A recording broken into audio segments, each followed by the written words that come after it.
Cancer, kidney ও হৃদরোগের মতো জটিল রোগের উন্নত চিকিৎসা সেবা নিশ্চিত করতে নির্মাণ করা হচ্ছে বিশেষায়িত হাসপাতাল।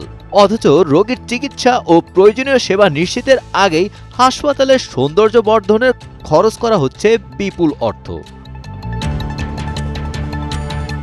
পরিকল্পনা মন্ত্রণালয়ের আইএমইডির নিবিড় পরিবীক্ষণ ও টাইমস টুডে অনুসন্ধানে প্রকল্পের নানা অনিয়ম ও ব্যবস্থাপনার দুর্বলতার তথ্য উঠে এসেছে। এর মধ্যে শুধু সৌন্দর্য বর্ধন ও সাজসজ্জায় অতিরিক্ত ব্যয়ের পরিমাণ প্রায় ১০০ কোটি টাকা। মেঝের দেয়ালে ব্যয়বহুল গ্রানাইট, অর্নামেন্টাল ফলস ওয়াল ও ফলস ব্রিক টাইলস ব্যবহারের প্রয়োজনীয়তা নিয়েও প্রশ্ন তুলেছে আইএমইডি। ২০১৯ সালে ২,৩৮৮ কোটি ২৯ লাখ টাকা ব্যয় শুরু হওয়া প্রকল্পটি সংশোধনের পর ব্যয় বেড়ে দাঁড়িয়েছে ৩,৪৩৩ কোটি টাকা। ৭ বছরও শেষ হয়নি কাজ। চলতি বছরের জুন পর্যন্ত প্রকল্পের ভৌত অগ্রগতি ৮১.৪৩%। মেয়াদ আরও ২ বছর বাড়িয়ে ২০২৮ সালের জুন পর্যন্ত করা হয়েছে। প্রকল্পের আর্থিক ব্যবস্থাপনাতেও অনিয়মের তথ্য পাওয়া গেছে। অডিটে প্রায় ১৮ কোটি ৫৯ লাখ টাকার আপত্তি রয়েছে।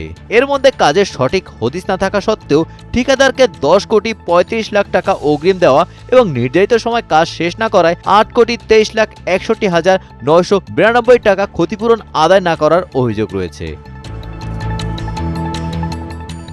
৮ হাসপাতালের মধ্যে বরিশালে কাজের অগ্রগতি ৯৮%, সিলেটে ৯৭%, কুয়েত মৈত্রীতে ৯৬% এবং খুলনায় ৯৪% হয়েছে। এর বিপরীতে রংপুরে ৮০, রাজশাহীতে ৭১, চট্টগ্রামে ৬২.৫ এবং ময়মনসিংহে মাত্র ৫৩% হয়েছে। নির্মাণ কাজেও নিম্নমানের ফিনিশিং, গাঁথুনিতে ত্রুটি, অতিরিক্ত রড পড়ে থাকা এবং বিএনপিসি অনুসরণে ঘাটতি পাওয়া গেছে। প্রকল্প পরিচালক ডক্টর মোহাম্মদ তৌফিক হাসান ফিরোজ বলেন, ধারণ ক্ষমতা ১০০ থেকে ৪৫০ শয্যায় উন্নীত করা সহ পরিকল্পনার পরিবর্তনেই মূলত বিলম্ব হয়েছে। আগামী ২ বছরের মধ্যে কাজ শেষ করার আশা করেছেন তিনি। Golam Rabbani, Times today.